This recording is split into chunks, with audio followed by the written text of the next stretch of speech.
All right, welcome to a Buff Zone video here. We got Jahquez Robinson, one of the newest commits for the Colorado Buffaloes, and a transfer from the University of Alabama. And Jahquez, thanks for joining me. I appreciate it. No problem. No problem.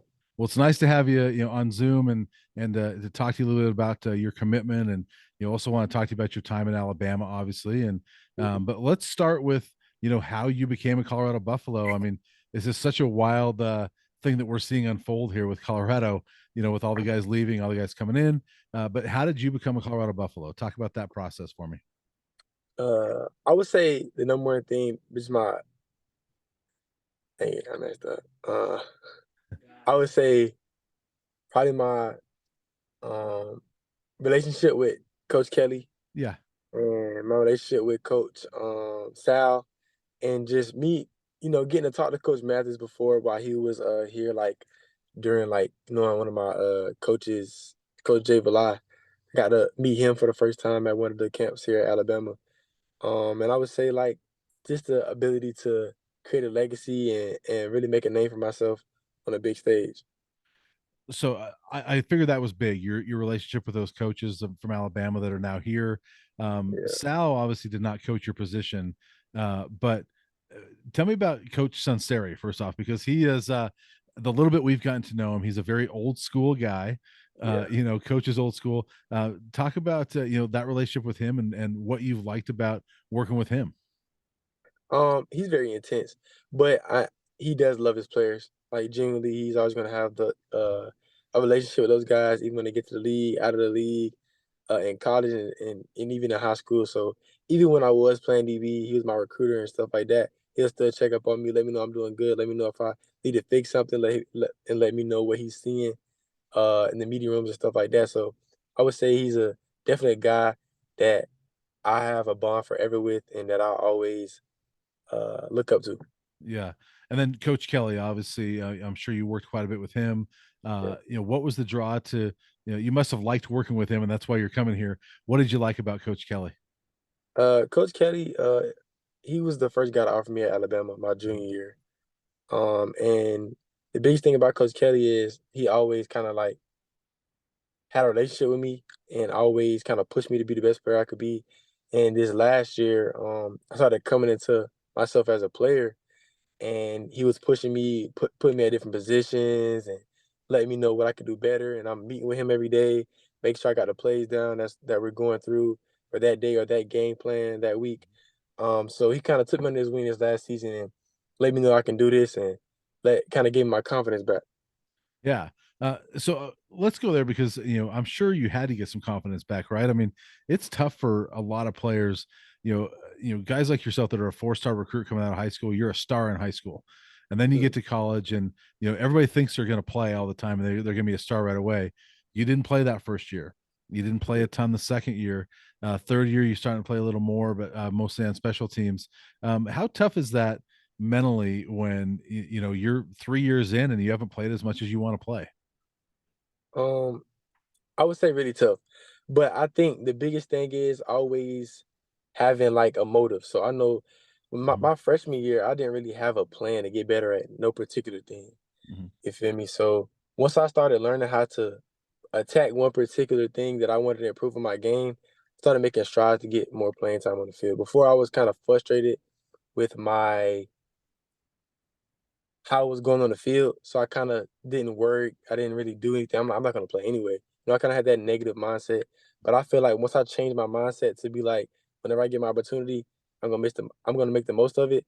I started seeing more playing time, and unfortunately, I got hurt a little bit last year, which kind of hurt my chances to actually getting to show my ability Yeah. uh, and my full potential. But I think everything happens for a reason. That let me hone in on being technical. And when I got my speed and my athleticism back, when I recovered from my injury, it was just I've been playing at a whole different level now.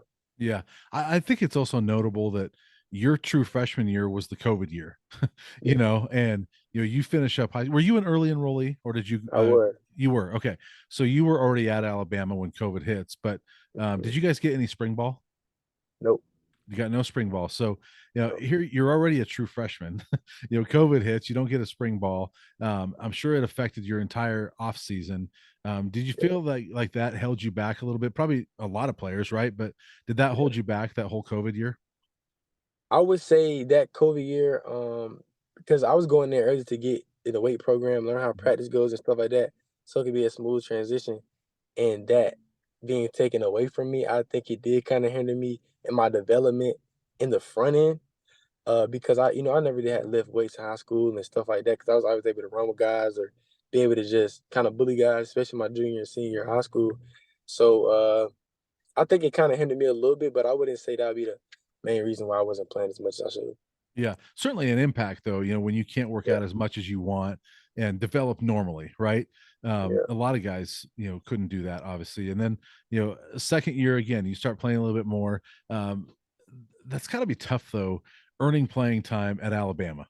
When, yeah. guys in front of you are NFL draft picks, right? Yeah. So how tough was that? I imagine it was tough. Did you feel like you learned a lot from guys in front of you that are now playing in the NFL? Oh, I definitely did. I learned a lot from Pat Surtain, learned a lot from Josh Jobe. Like all of those guys, I learned a lot from. Especially with those guys playing in front of me, I'm kind of like, okay, well, why are they playing in front of me? So I was able to kind of like really see what those guys did better than me and try to work on my flaws and make those not as weak and make my strengths my strengths. Yeah. Uh, so that was a big thing for me. But I also feel like a playbook. So I never really had ran any type of plays in high school. So when I got here, we were playing all different type of cover two, cover four, and certain different concepts that I never was really aware of. And I also was learning two positions at the same time. So it was kind of like I was just trying to catch up. So I wasn't really able to play as fast early on until I kind of got a hang of it, which by then there's two more recruiting cycles. So they're gonna give those guys a shot first. You Yeah. feel what I'm saying? So Yeah. So Pat Surtain's a guy that people love around here because he's a Denver Bronco and yeah. a very good one. Yeah. So how, do you stay in touch with him and how much do you feel like you learned from Pat? I learned a lot from Pat, especially because we have similar like builds. So, Pat 6'2", almost 6'3", corner, big corner. So he kind of moves the same way I move. So I kind of try to emulate my game similar to his. We all have differences, like certain things he does better than me, certain things I do better than him. But it's like I try to mirror him as much as I could because I wanted to be Mhm. in that image of a first round pick as well. Yeah. So you mentioned that you were a little injured last year, but still got on the field. What was the injury first off? Well, I had I can't remember. It's a grade one or grade two hamstring strain, but it's on like the outside of my leg, so I really couldn't really run and break how Yeah. I needed to. So I couldn't really play outside corner. I wasn't really fast enough for that, so I had to play in the slot a lot more. And then I really couldn't like break and stuff like that. So they kind of kept me off the field a lot. Yeah. But getting in and playing some special teams, Mhm. how much fun was that to finally get in some games and be able to, get a feel for the speed of the game? Uh, it changed a lot. It changed my mindset a lot because it's one thing to watch somebody else play, Mhm. and then it's another to actually be out there and see like the speed of the game and see how they change and see the route concepts uh and really just get a feel for the game. So that definitely helped me a lot, especially going into Colorado with at least some game experience to where I know what I'm going to be looking for and how things are going to be. Yeah. So did you go through spring with Alabama? I did. Okay. So how was your spring? Great spring. Yeah. What I did you feel I like? I feel like I really hit my stride Okay. How'd for you get sure. better this spring? How do you feel like you were better? But like I said, like just going into practice, working on my pad level, whether it be my eyes, whether it be me working on my blitz path, working on disguising, just working on something every day to get better. And I feel like once I started putting all those pieces together, start making a lot of plays. So with that, what made you want to go into the portal? Um, me being in Alabama, of course, there's other guys as well that they want to play and that everybody's good. So Mhm. they're kind of just trying guys out of different positions and stuff like that. But I felt like I never really found my home or a certain position that I could really call like, okay, this is what I play. So I kind of feel like it's kind of a disagreement between what position I should play or where I was in a depth chart at times. So I kind of rather just wanted a fresh start and just going with somebody I know who knows me well. So when you jumped in the portal, was your mindset immediately you wanted to play at Colorado? Pretty much. Yeah. I would say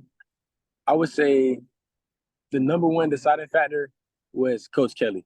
Yeah. So as soon as I hopped in the portal, Coach Kelly immediately set up the visit to Colorado to see how it was, and he told me the playbook is similar, the concepts are similar. I was like, oh, that's gonna be easy. I don't have to learn any plays. I can play fast, and I know he knows me as a player, so Yeah. I know he'll be able to help me with certain things that I struggle with and certain things that I'm good at, and help me become the best player I can be. Well, obviously, Coach Kelly being there 3 years, you being there 3 years, and he wants you, tells you he sees something in you, right? Mhm. And that's gotta feel good for you knowing that, all right, he still sees something in me. Yeah. I mean, that definitely helps a lot because that also gives you that confidence. If you have a coach that believes in you, Yeah. it gives you confidence for sure. Like, you know what, I'm gonna go out there and play for my coach. You feel what I'm saying? So I think that's a big part of how my confidence is even more boosted coming to Colorado because I know Coach Kelly's gonna be on my side. All right. Now we haven't mentioned this name yet, but let's be honest. You're a DB, and your head coach now is one of the best DBs to ever play Yeah. football. Deion Sanders, obviously the head coach of Colorado. How much was your thought? Man, I get to get coached a little bit by Deion Sanders, a Pro Football Hall of Famer. Yeah. How much did that enter in your mind? A lot. Obviously getting coached by the best DB of all time is obviously the best honor you can have. So I played for the best college football coach of all time, and Yeah. I'm getting coached by the best DB. I feel like I got the best of both worlds. Yeah. I guess when you watch Aflac commercials now, you'll be like, man, I know both those guys. Yeah, my mom said that too. Exactly. Is it weird? So now that you're here, right? Have you seen any Aflac commercials? And is it weird to see Nick Saban and Deion Sanders on those commercials? I haven't seen one yet, but I was just thinking about how I seen them. It's like it's kind of crazy to know that I played for both of those guys. Yeah. So what was Nick Saban like? How did you like playing for Coach Saban? Intense, but I also loved it because if you want to be the best player you can be, he's definitely going to push that out of you. So he's going to expect you to know what you're doing out on the field and execute every down. So I kind of enjoyed that challenge of always being challenged to be the best player I can be first, and also make the plays when they come to me and know what I'm supposed to do and how I'm supposed to do it. Yeah. And Coach Prime hasn't been here very long, but and we see a lot of the, he's a celebrity and all that stuff, right? And there's Yeah. some of the flash with him, but I think he's, from what we've learned, he's a little bit like Coach Saban, right? I mean, old Yeah. school. He's going to get the best out of you. What have you learned about Coach Prime? Um, Coach Saban and Coach Prime are very similar as far as when it comes to competing and when it comes to working every down, no matter like how you feel about anything, pushing past that. So they both are very similar when it comes to those mindsets and those principles of their organizations. So I feel like that's what it's going to take to become great. Obviously, pushing through tough times and adversity, and also taking responsibility and being on your teammates and being accountable and stuff like that. Those are all keys to have a great program. Yeah. I know you're hoping that this is the year you finally break through and be able to Right. play a lot. But to this point, we've talked about some of the guys you've been able to play with Mhm. on the defensive side. You've been coached by Saban. You're going to be coached by Deion Sanders, but you also got to play against Bryce Young, who was just the number one pick in the draft, and some amazing receivers and things like that. Do you feel pretty fortunate that you've been able to, develop in a program like Alabama against some of that talent? Of course. I know. I remember one specific play I was going against. I think I was on scout team. I think it's my freshman year. And I was covering the guy real well. I'm like, oh yeah, this is a pick right here. And then Bryce throws it on the hash, but like only to where the receiver can catch it. Like I'm in perfect coverage. He, Yeah. he throws it outside, almost like out of bounds, so only the receiver can catch it. He caught. I'm like, bro, that's crazy. And that's when I knew Bryce had it. So it definitely was a blessing because I had to be on all my P's and Q's, break at the right time, had to drive the receiver. I had to do everything technically right in order to make plays on Bryce when he threw the ball.